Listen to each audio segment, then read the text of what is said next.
MCA Youth Chief Wee Ka Siong has warned Umno leaders to be watchful of their words and not veer towards extremism or risk losing more votes. He said if the Umno leaders are unhappy with Chinese Malaysian voters for not backing BN and fight for racial interests instead of the interests of all Malaysians because of this, it can only keep the Chinese votes out of reach. The outgoing youth chief in his speech at the MCA Youth Annual General Assembly ahead of the Wings poll today said if this approach is taken by Umno, it would be the end of BN's future.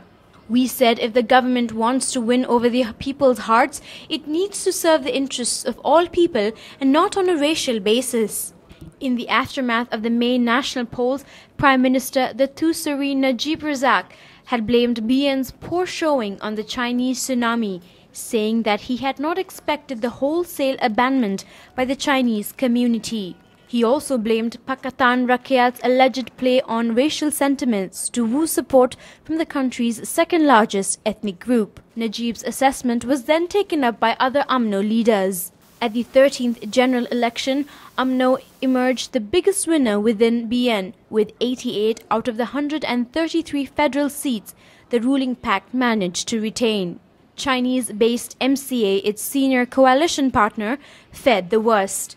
The party ended up with only 7 parliamentary and 11 state seats, down from the 15 federal and 32 state seats it had in 2008. We said he would like to remind Umno on this and that MCA would continue to uphold its responsibility in defending the rights of the Chinese community and nation, despite the fact that we are not in the government.